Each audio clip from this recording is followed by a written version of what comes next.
Pues buenos días a todas. Muchas gracias primero a las organizadoras, a Elías, Alejandro, Emma y Rodrigo, por contar con nosotras para este espacio, para dialogar en común sobre Deleuze y Guattari, porque precisamente queremos hablar de esto, de pensar en común y de construir en común. Gracias también a la Universidad Complutense por acoger este espacio y nos hacemos eco un poco de la reivindicación que hizo Elías ayer sobre la universidad pública y la importancia de esta.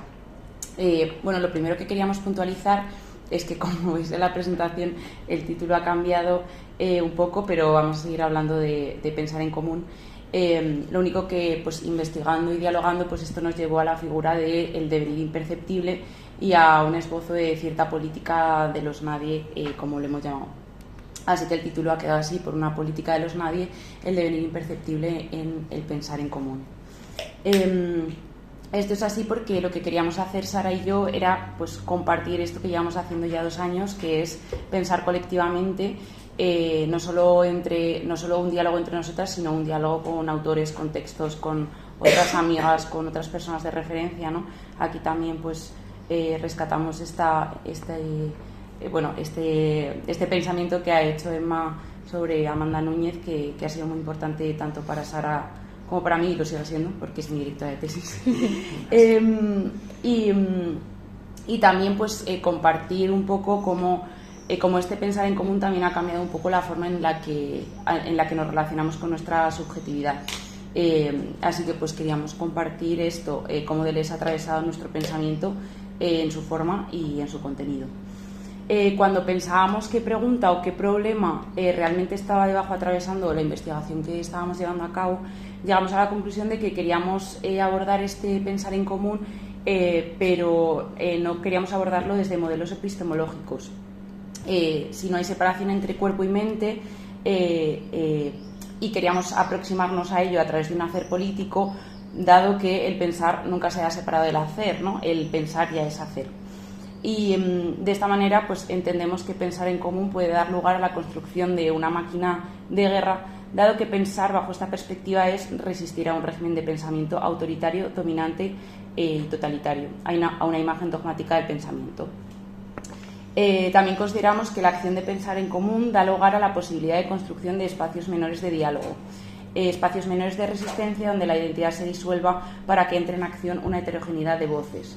Desde ahí comprendemos lo común de ellas mismas y su propia diferencia en un espacio reconciliado. Vale.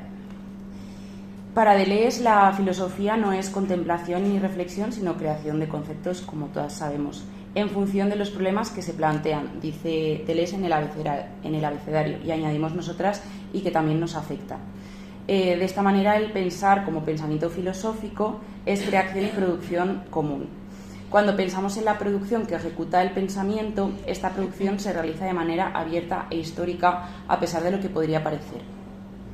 Es abierta, primero, porque la creación de conceptos no implica una calle de dirección única, en tanto que nuestro pensamiento opera por la inmanencia, atiende a las singularidades, problemas que se le presentan. Es histórica, por otra parte, porque lo que precisamente realiza la actividad del pensamiento es recoger las distintas problemáticas y efectuaciones que a lo largo de la historia se han ido realizando. Acerca de esto escribe Miguel Morey en la introducción de Diferencia y Repetición, cito literal: los problemas son aquello de lo que no se puede dejar de hablar, pero no son un mero hablar que quedaría callado cuando una respuesta lo saturará adecuadamente, que ocurre con las preguntas. Son formas positivas y en tanto que tales no tienen solución. Y continúa: la respuesta a los problemas está en el modo en cómo cada época y cada pensamiento, cada perspectiva en definitiva, los determina, articula sus elementos y les impone una disposición específica. O dicho de otro modo, las soluciones empíricas a un problema determinado están dadas en el modo como se determina este problema. Fin de la cita. Nos alejamos entonces con Deleuze de la idea de que pensar es representar, como ya se ha venido diciendo, ya que este pensar en común se da desde la inmanencia y no responde a un pensamiento trascendente que separa cuerpo y mente y que aborda el pensamiento desde la representación y copia de modelos y ideales. En este sentido, y tal como he señalado ya, decimos que pensar en común se ofrece como una forma de acogida, de escucha y de resistencia, porque en esta forma de entender el pensamiento, aquello que comprendemos lo hacemos a través de las distintas voces que resuenan, vibran y conectan en este proyecto en común, donde ninguna voz aísla o captura a las demás. Así que lo que vamos a hacer como en el próximo ratillo es como abordar 3 puntos principalmente. Uno es en qué medida este pensar en común este pensar en común implica creación como forma de resistencia, es decir, a qué se enfrenta el pensamiento cuando lo concebimos como una actividad aislada. Por otra parte, en el acto de pensar en común hay un componente necesario que consideramos que no debería dejarse de lado.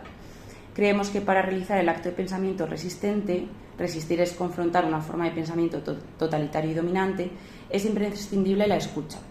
En la medida en la que nos fundimos con todo lo que nos rodea, necesitamos ser capaces de atender y escuchar lo que acontece y lo que nos afecta.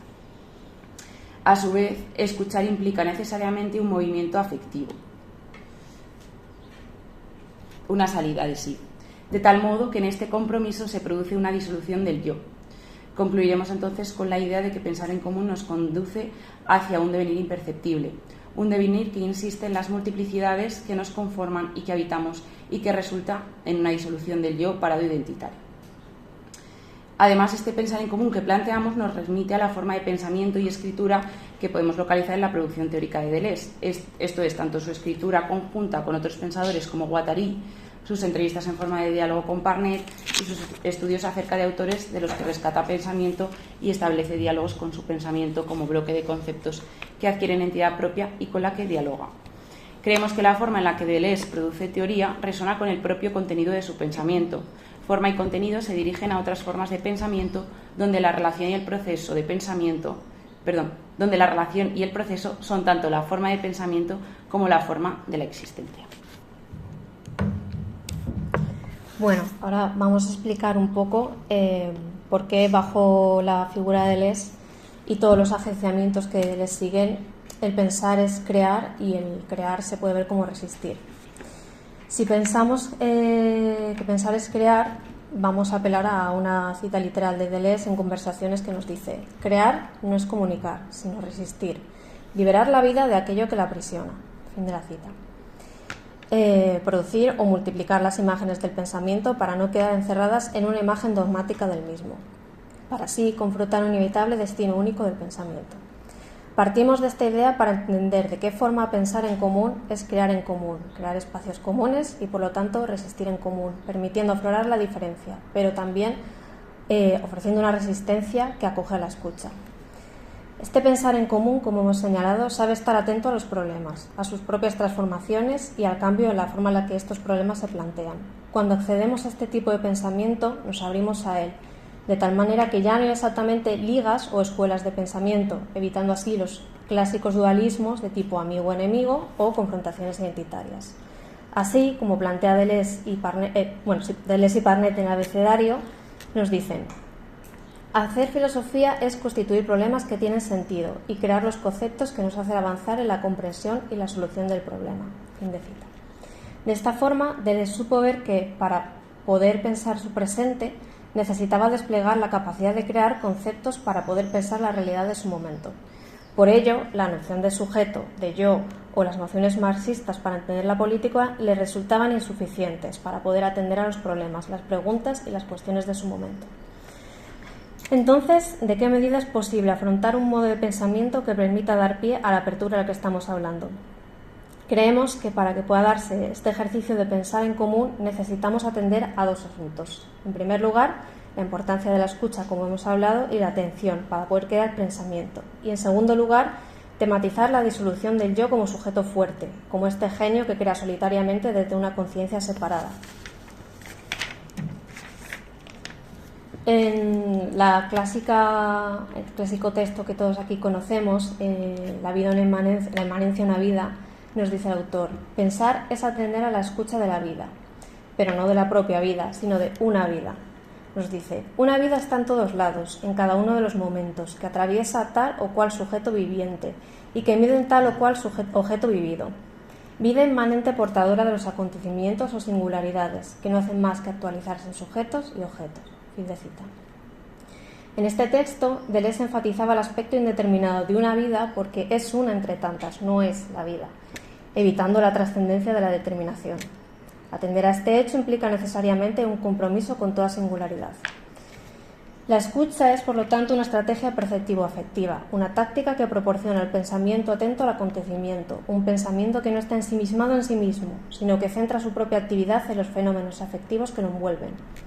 Podemos establecer una analogía con el pathos de la fe, y además, como en esta mesa sé que tengo un compañero kierkegaardiano, pues nos puede dar un poco de apoyo. Porque su combate no se presenta como una inmediatez estética, ni como una norma ética, ni siquiera como una apuesta segura de corte pascaliano. La experiencia de la fe es experiencia de padecimiento, porque no hay seguridad posible en ella. Es un grado máximo de intensidad perceptiva existencial. Nos gusta pensar en esta analogía con el proceso de escucha, porque, como muchos aquí sabéis, y si no sabéis lo vais a saber, la imperceptibilidad kierkegaardiana es estudiada por Deleuze y Guattari en 1000 mesetas. La escucha, tanto como el movimiento de la fe, requieren del silencio, de la atención perceptivo-afectiva al que invita el acontecimiento, ahí donde todo puede suceder, en lugar del milagro o de la desesperación. Esta escucha es un proceso activo donde todas las entidades agenciadas prestan atención unas a otras. Entendemos esta escucha como una táctica atenta y paciente, puesto que ningún modelo de resistencia se crea a través de la aceleración. Reivindicamos un poco aquí la figura del filósofo Ibars, de Joaquín Ibars, que presentaba la forma de la esponja frente a la forma acelerada del rizoma. La resistencia entonces no puede darse sin la escucha como acogida, como atención al mundo en su producción múltiple. Para esto nos gusta pensar más el modelo de la esponja que del rizoma. El pensamiento conjunto requiere de una meticulosa escucha de todo lo heterogéneo que lo envuelve. Este pensar en común es, por lo tanto, para el pensador Villalobos Mendoza, una táctica cautelosa y paciente. Tener en cuenta también que este esponjamiento menor también en espacio. Pensar en la construcción de espacios menores, como Emma también ha sugerido con Amanda. Y yo voy a poner en la mesa a una persona muy querida por mí, que es Carlos García Martín, que me dijo una vez: la verdadera acción política se realiza siempre a menos de 7 metros de distancia. Perdón. Ya no lloro más. Al respecto de la escucha, del ejercicio atento del silencio ante un mundo que no puede callar y que llena de palabras la vida, en Conversaciones Deleuze nos dice: hoy estamos anegados en palabras inútiles, en cantidades ingentes de palabras y de imágenes. La estupidez nunca es muda ni ciega. El problema no consiste en conseguir que la gente se exprese, sino en poner a su disposición vacuolas de soledad y de silencio a partir de las cuales podrían llegar a tener algo que decir. Las fuerzas represivas no impiden expresarse a nadie, al contrario, nos fuerzan a expresarnos. Qué tranquilidad supondría no tener nada que decir, tener derecho a no tener nada que decir, pues tal es la condición que se configura algo raro, enrarecido, que merezca apenas ser dicho. Fin de la cita. Así, la escucha es la condición de posibilidad de la apertura del pensamiento, es decir, otorga la posibilidad para que se abran líneas de fuga en el pensamiento y se pueda dar lo nuevo. Escuchar es estar atentas al acontecimiento, es decir, al pensamiento, cuando un acontecimiento se da e irrumpe y torna fuerza que nos mueve a pensar.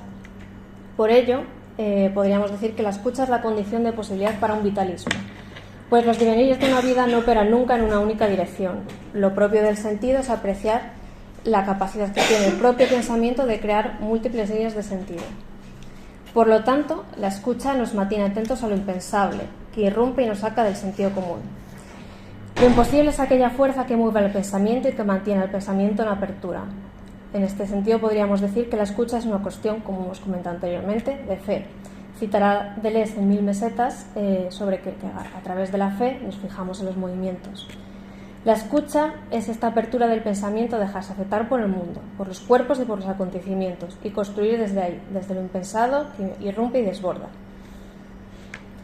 Conectando esta cuestión con la cuestión anterior de la escucha se cancela con las multiplicidades que genera el pensamiento, que siempre se producen colectivamente, se ven asimiladas bajo la forma de identidad, bajo la ficción de un yo en la que opera el sujeto moderno.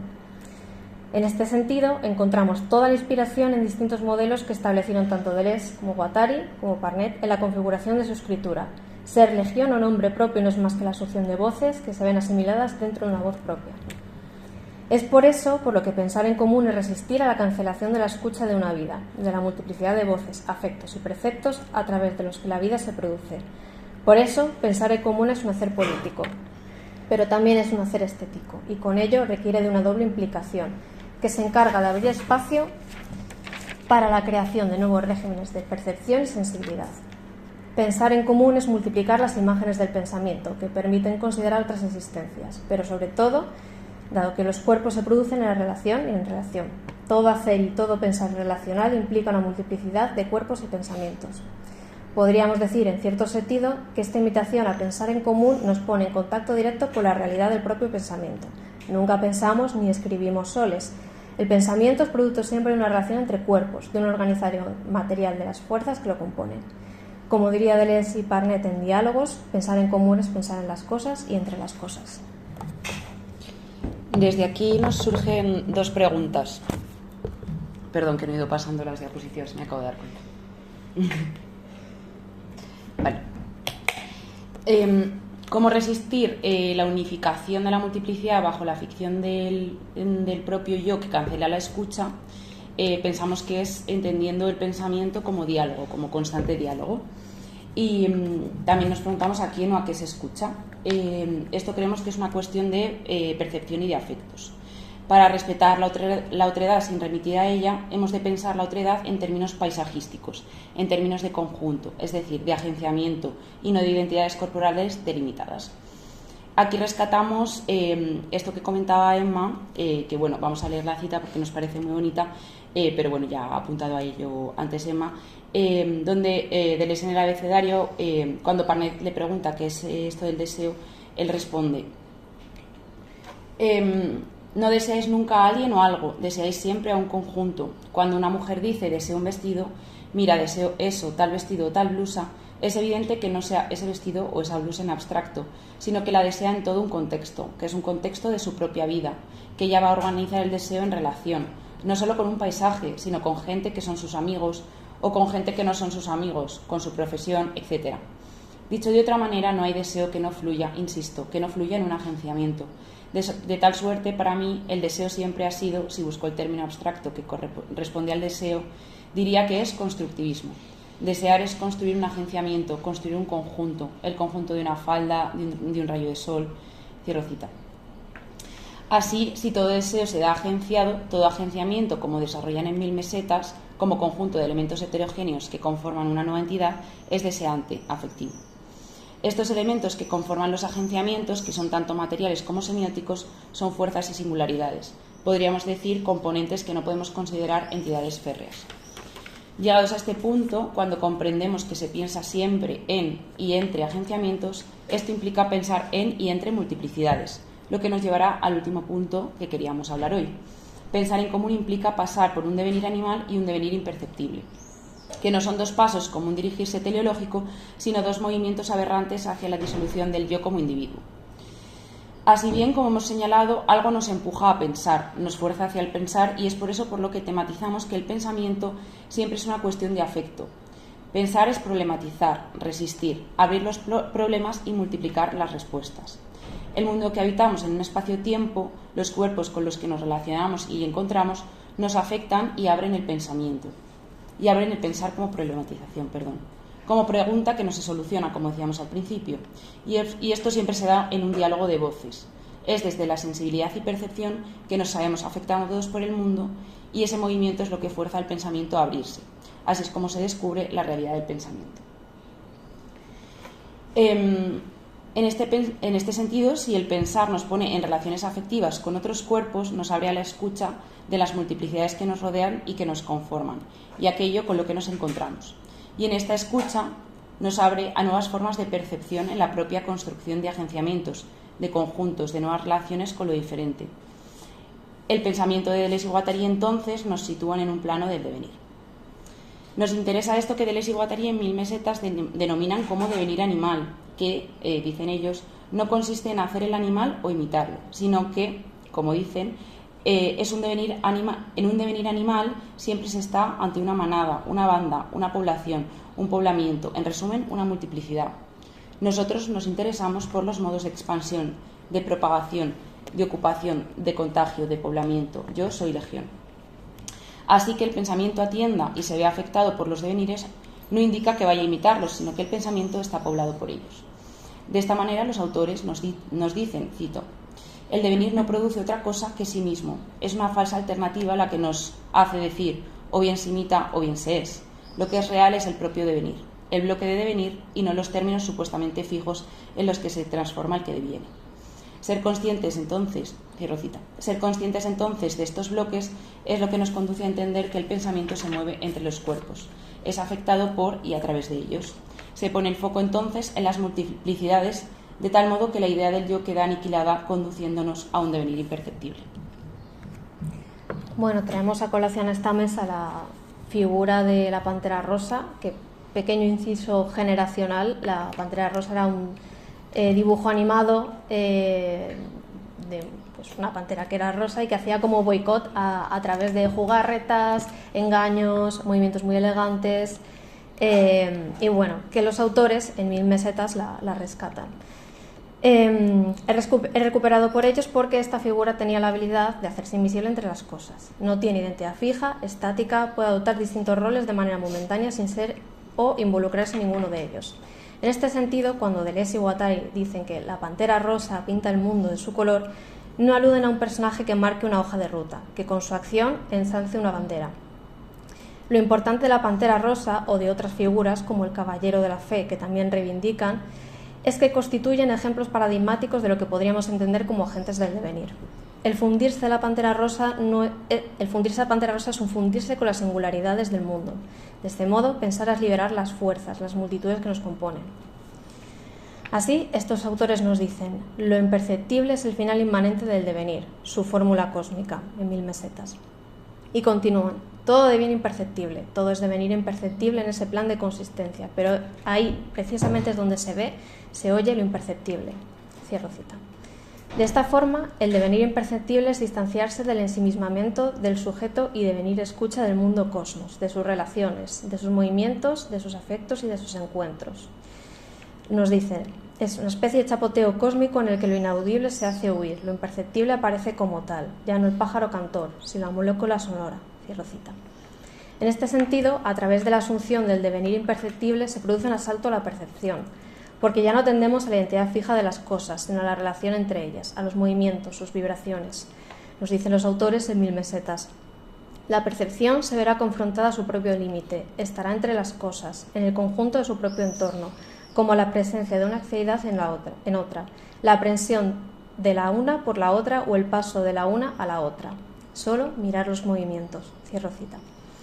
Este tipo de percepción que solo se fija en los movimientos solicita un cambio, atender ya no a los sujetos sino a las singularidades, ya no a los cuerpos aislados sino a los agenciamientos, a una política de lo menor, a un lugar de los nadie. Esta política de lo menor no sería sino una política del devenir imperceptible, la cual nos conduciría también a un entusiasmo silente de los nadie. Tenemos que atender que esta clase de entusiasmo obedece más bien a una prudencia afectiva, que arriesga unas sabiendas de que aquello que efectúa no será comprendido por la lógica de su propio tiempo.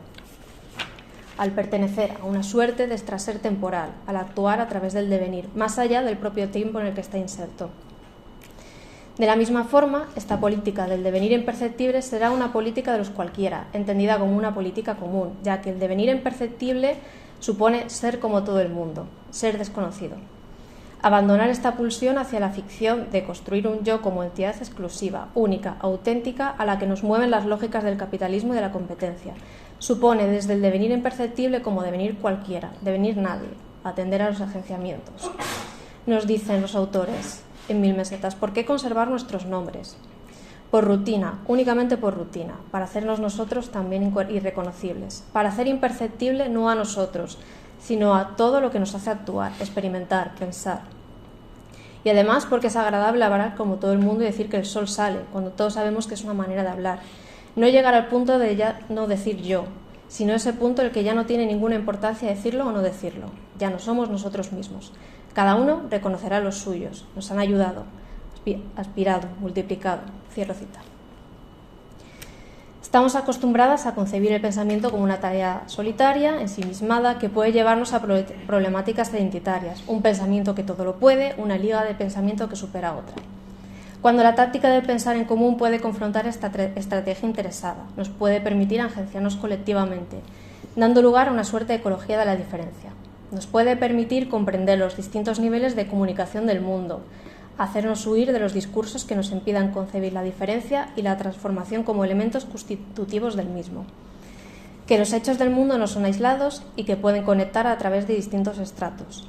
No importamos como identidad, yo, nosotros, sino como componentes tácticos de una maquinación. Llega Citaza.